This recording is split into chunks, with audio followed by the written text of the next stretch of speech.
여러분 안녕하십니까? 제가 두 번째로 방송을 올리려고 합니다. 최근에 이재명 지지자들 및 지지연대 많은 분들이 유익한 동영상들을 올리고 계셔서 제가 굳이 올릴 만한 필요를 못 느꼈는데, 오늘은 굵직한 사건들이 몇 가지가 있어서 간단히 정리해 드리려고 이렇게 방송을 해보게 되었습니다. 첫 번째, 지사님 재판 관련인데요. 최식님께서 공판장에 들어갔다 나오신 생컴님의 어, 그 노트를 자세하게 설명을 해주셔서 너무 잘 들었어요. 결론적으로는 너무나 터무니없는 억지 공소, 억지 기소였다는 게 잘 드러났고요. 오늘 증인 3명 정도에 대한 그것이 핵심이었는데요.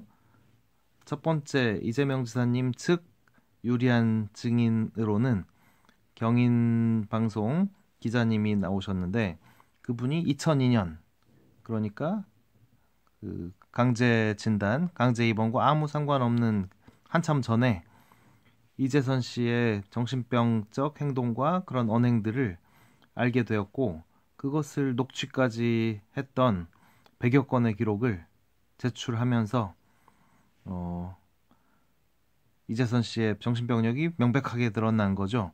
그랬더니 검찰에서는 도대체 왜 무슨 이유로 그거를 녹음을 했으며 그걸 그렇게 자세히 기억하는 게 말이 되냐? 그렇게 오래전 일을 했더니 본인의 사촌 동생인가요? 사촌 형이 그 정신 조울증으로 자살을 한 사건이 있었고, 그만큼 조울증의 이제 위험성과 그런 심각성을 경각심을 가지고 있었던 분이고, 그 이재선 씨의 조울증이 너무 심해 보였기 때문에 그런 것들을 녹음하게 됐다. 그리고 여러 가지 사건들이 이재선 씨, 이재명 당시 변호사님과 여러 가지 사건들이 있어서 자세하게 기억하게 됐고, 그 기록까지 가지고 있게 되었다. 이런 것이고요. 검찰 측 증인은 두 명인 것 같아요. 공무원 A와 공무원 B라고 합니다. 두 명 다 그 이재선 씨가 심각한 그 블랙리스트 민원인이었다는 거예요. 근데 시장 형님께서 와가지고 폭언을 하고 폭력을 휘두르고 한 거에 대해서 어떻게 뭐 대응은 못하고 그냥 듣고 있는 와중에 그걸 기록으로 남겼다는 거예요. 진술서를. 거기에는 뭐 욕을 하고 뭐 누구를 뭐 잘라라 뭐 누구를 넣어라 뭐 이상한 소리들이 많이 있다고 하고요. 근데 검찰 측은 왜 그 사람들을 불렀느냐? 그 사람들에게 그걸 쓰라고 누군가 지시했다. 결국은 지시한 사람은 이재명 당시 시장 아니냐? 이거를 끝까지 캐물었는데, 그분들이 결국은 누가 지시한 적도 없고 지시했는지 기억도 없고 지시한 바도 없다. 그냥 상황에 맞게 쓴 것이다. 그러니까 뭐 검찰로서는 허탕 친 거죠. 허탕을 친 게 된 것이고, 근데 이제 아이폰을 두 개를 압수했다고 했잖아요. 그때 압수한 거에 대해서 판사가 돌려줘라. 당신들이 아이폰에서 뭔가를 발견하지 못했고 아무런 내용이 없다면 그것은 지금 기소와 상관없으므로 돌려줘라 했더니, 본인들이 그걸 어떻게든 풀어볼 테니, 비밀번호를 어떻게든 풀어볼 테니 갖고 있게 해달라. 그랬더니 이제 판사가 또 그것은 승인을 해줬다고 하네요. 그게 한 가지 안 좋은 소식이고요. 자, 두 번째 큰 뉴스는 역시 드루킹 사건입니다. 지금 드루킹 사건의 심각성은 이미 다들 알고 계실 것이고요. 예를 하나만 들어드릴게요. 자, 경 대선이 벌어졌을 때, 대통령 대선이 벌어졌을 때 문재인 후보와 안철수 후보의 격차는 43%, 41% 이런 식으로 2% 차이였다는 거죠. 그때 드루킹이 댓글 작업에 들어갔습니다. 안철수는 MB 아바타다. 3일간 미친 듯이 뿌렸답니다. 그 결과 3일 뒤 안철수의 지지도가 41에서 25까지 급락.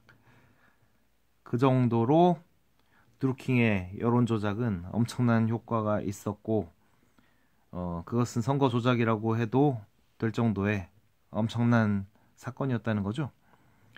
그것은 하나의 예일 뿐이고 수도 없는 일들이 드루킹을 통해서 조작되고 여론몰이가 된 것입니다. 자, 이 상황을 지금 자유한국당 보수 진영에서 정확하게 파악을 하고 있더라고요. 제가 신의 한수라는 유튜브 방송이 있죠. 거기를 통해서 들었는데 이 사람들이 지금 난리가 났습니다. 엄청난 먹이를 물어가지고 민주당을, 문재인 대통령을 공격하는 무기로 삼으려고. 근데 본인들도 굉장히 조심스럽더라고요. 왜냐하면 상황 자체의 심각성과 충분한 공격 포인트, 엄청난 임팩트를 가질 수 있는 무기인데도 불구하고 본인들 쉽게 얘기해서 세력이 아직은 약하다 보니까 말들도 조심하고 하지만 굉장히 그 득이양양, 기세등등한 상태인 건 분명합니다. 그것이 나경원 대표 등 그 사람들이 그 검찰총장실을 점거했던 자신감이고, 그 사람들이 요구하는 것은 드루킹 특검 2탄, 그리고 그것을 통해서 궁극적으로 대통령 탄핵까지를 목표로 하고 있는 게 분명합니다. 그렇다면 문재인 대통령은 이 사건의 심각성을 옛날부터 몰랐을까요?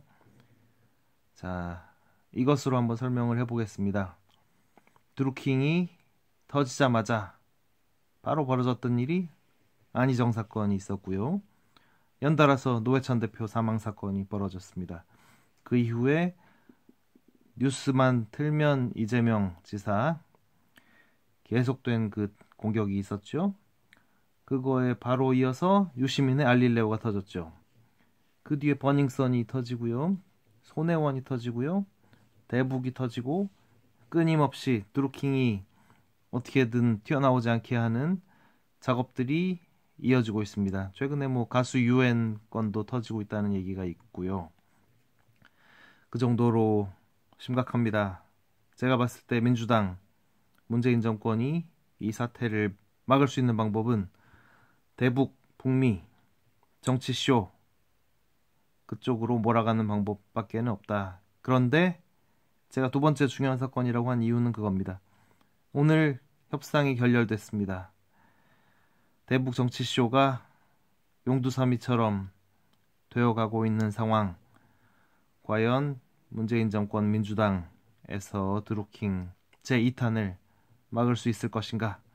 최악의 위기를 막을 수 있을 것인가? 여러분들이 모르시는 거 하나가 있을 것 같아요. 노회찬 대표와 이재명 지사는 드루킹 사건의 시작부터 끝까지 정확히 알고 계신 분들입니다. 노회찬 대표는 알고 계신 분이었습니다. 그러면 이런 사건들의 원인, 도대체 왜 민주당, 친노 친문은 왜 이런 짓거리들을 하고 있는가? 그것에 대해서 추측을 해볼 수 있을 것입니다. 여하튼 이재명 지사님 재판이 긍정적으로 돌아가고 있다. 두 번째, 민주당이 대북 정치쇼를 통해서 드루킹을 덮으려 했으나